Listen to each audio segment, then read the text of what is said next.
बच्चों, क्या आप जानते हैं कि झांसी की रानी लक्ष्मीबाई से भी 300 साल पहले भारत की एक ऐसी शेरनी थी जिसने अकेले दम पर शक्तिशाली पुर्तगाली साम्राज्य को घुटनों पर ला दिया था।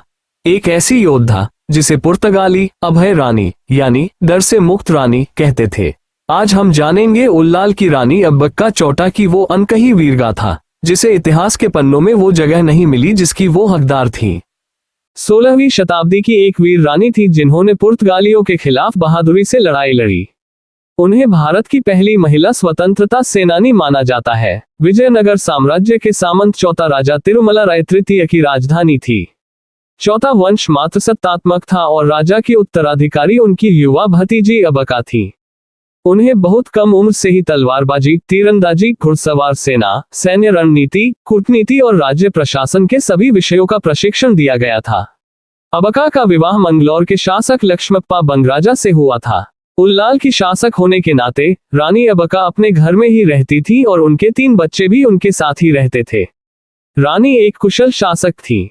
उनके शासनकाल में उल्लाल का व्यापार खूब फला फूला। पुर्तगाली रानी अब्बक्का से कर वसूलने की कोशिश कर रहे थे, लेकिन रानी अब्बक्का ने उनका डटकर मुकाबला किया। पुर्तगालियों के हमलों के बावजूद उनके जहाज अरबों के साथ व्यापार करते रहे। उनके पास एक शक्तिशाली सेना और नौसेना थी। उनकी सेना और नौसेना में सभी जातियों और धर्मों के लोगों को स्थान मिला। पुर्तगालियों ने उसके साथ युद्ध छेड़ दिया।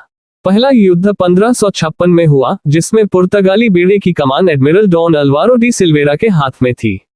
ये युद्ध एक संधि के साथ समाप्त हुआ।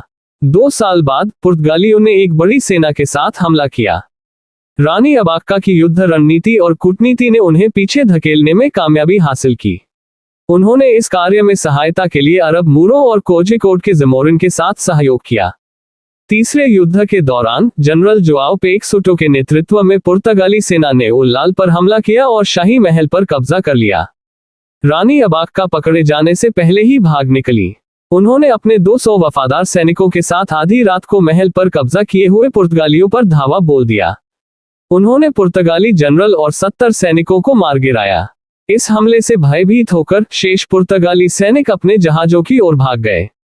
रानी अब्बक्का की बढ़ती प्रतिष्ठा से पुर्तगाली चिंतित होने लगे थे, क्योंकि वह अन्य सभी शासकों के लिए प्रेरणा का स्रोत बन रही थी।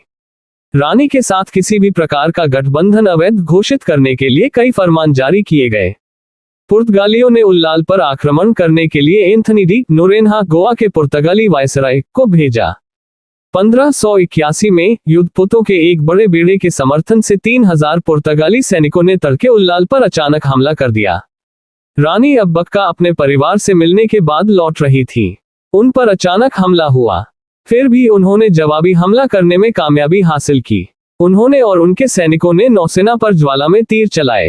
गोलीबारी में रानी अब्बक्का घायल हो गई और दुश्मन ने उन्हें बंदी बना लिया, क्योंकि उनके कुछ सेनापतियों ने उनके साथ विश्वासघात किया था।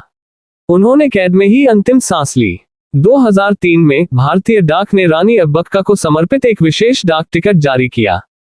2015 में भारतीय नौसेना ने उनके नौसैनिक शौर्य को मान्यता देते हुए एक गश्ती पोत का नाम उनके नाम पर रखा। दोस्तों, मैं महारानी अब्बक्का। अगर आपको हमारी वीडियो अच्छी लगी हो तो प्लीज वीडियो को लाइक, शेयर और सब्सक्राइब करना ना भूलें। धन्यवाद।